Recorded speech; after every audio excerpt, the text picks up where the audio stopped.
Hello friends. आज का video थोड़ा लंबा होने वाला है। आपको समझ में आएगा एज द टॉपिक प्रोसीड्स, आपको समझ में आएगा कि ये वीडियो क्यों लंबा होने वाला है।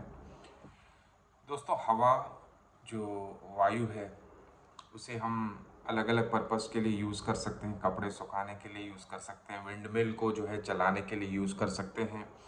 आप है ना, नाना प्रकार के लिए उसे यूज़ कर सकते हैं, बट वो ओमनी प्रेजेंट है।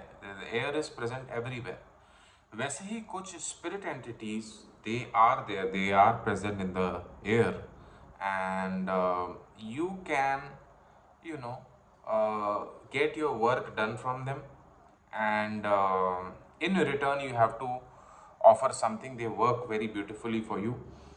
आवश्यकता है एक पैनी नज़र की, उसे देखने की, उसके समझने की कि स्पिरिट्स का संसार जो है कैसे काम करता है।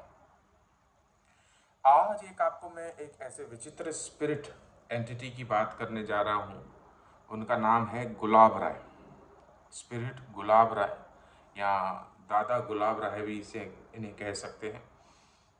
इनसे रिलेटेड एक कहानी चलती है, उसका कहानी का हम पहले जिक्र करेंगे और स्टेप बाय स्टेप मैं आपको बताऊंगा कि इनसे कार्य कैसे कराया जा सकता है गुलाब राय से। तो दोस्तों, सिंध पाकिस्तान, हम सिंधी सबों का ओरिजिन जो है सिंध पाकिस्तान से है। और ओवरनाइट जो है हमें, हमारे जो एंसेस्टर्स थे उन्हें पाकिस्तान छोड़कर इंडिया आना पड़ा था, और कई सारे जुल्म वो पाकिस्तान में हुए थे हिंदू सिंधीज़ के ऊपर। और ओवरनाइट सब छोड़ के हमें धंधा व्यापार वगैरह वहाँ पे सब आना पड़ा था, छोड़ के यहाँ पे आना पड़ा था। अब ये जो उसमें से एक ये गुलाब राय भी थे, और इन्होंने जो है 2 विवाह किए थे। इनके जो है 2 विवाह हुए थे, और दोनों बीवियों से, एक बीवी से 5 बच्चे, एक बीवी से 7 बच्चे, ऐसे पूरा भरा पूरा जो है परिवार लेकर जो है यहाँ आ गए वो। अब वहाँ पे जो है उन्होंने राजा जैसा जीवन देखा, राजा जैसा जीवन शैली लेकर जीकर देखा। यहाँ पे आके उन्हें काफ़ी दिक्कतों का सामना करना पड़ा, और काफ़ी जो है कठिनाइयों का सामना करना पड़ा। स्क्रैच से शुरू करना था यहाँ पर। अब ये जो है गुलाब राय, ये एक संत के पास जाते हैं, है ना। वो भी प्रचलित संत हैं पूरे पाकिस्तान, पाकिस्तान सिंधु नगर आदि में जो है बड़े ही प्रचलित संत है। फिलहाल इस वीडियो में उनकी चर्चा नहीं करते, किसी और वीडियो में उनकी चर्चा करेंगे, पर बहु प्रचलित संत हैं। उन संत को जो है वे घर पे अपने बुलाते हैं न्योता देने के लिए, खाने पर, भोजन पर।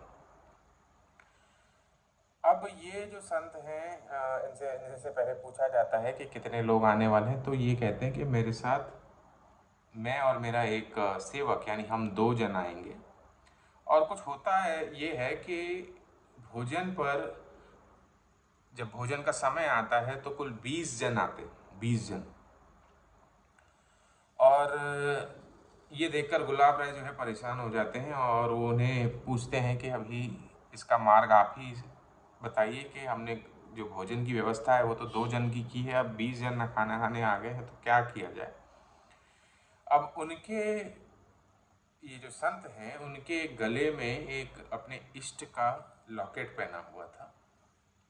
अब ये जो संत हैं, जो सिंधी जो संत हैं, वो थोड़ा सब उसमें जो है मदिरा आदि का भी थोड़ा सेवन करते थे। तो उन्होंने वो अपना लॉकेट, उसका वो उसमें मदिरा में जो है, जिन जिनकी पूजा करते थे वे उसका जो है उसमें डाला, और कहा कि तुम कोई टेंशन मत रखो। और ये आंखों देखी घटना है। वो जो गुलाब राय हैं, उनके जो पुत्र हैं, उनकी वो जो है मेरे रिश्तेदार लगे, जो है मेरे रिश्तेदार लगे। और उन्होंने, उनकी आंखों देखी घटना है कि उस भोजन के सेटअप में 20 लोग, 2 जनों का भोजन किया हुआ था, 20 लोग खाना खाकर उठे, उसके बाद भी भोजन जो है वह बच गया। और उसी दिन वो संत ने दादा गुलाब राय को एक आशीर्वाद दिया, एक एक आशीर्वाद दिया कि तुम जो भी अभी व्यवसाय करोगे उसमें तुम्हें सफलता मिलेगी, और तुम जैसा व्यवसाय जो जो तुम्हें मिलेगा वह और किसी को नहीं मिलेगा। तुम एकमात्र, से हम सिंपल लैंग्वेज में मोनोपोली कहें, मोनोपोली इन ट्रेड, वो एकमात्र जो है तुम शख्स रहोगे जो भी तुम व्यवसाय करोगे। अब जो शुरुआती जो काम था इनका, इन्हें उस दौरान जब ये हम सिंधी जो पाकिस्तान में है तो उल्लासनगर में कैंप बसे थे। उल्लासनगर नाम की जगह में it was a refugee camp, camp 1, camp 2, camp 5, like this, these were refugee camps. And पांचों जो कैंप्स हैं उसमें एक one and only one chocolate toffee manufacturer था। और वो टॉफी मैन्युफैक्चरर ये गुलाब राय दादा से वो चॉकलेट को जो है ऊपर थैली, ऊपर जो प्लास्टिक है वो लगाता था। वो जो टास्क है वो गुलाब राय को दिया गया था। और पूरे क्षेत्र में 30 किलोमीटर के दायरे में सिर्फ और सिर्फ ये कार्य गुलाब राय के पास था। तो कुछ 3 या 4 वर्ष उन्होंने जीवन में ये काम किया।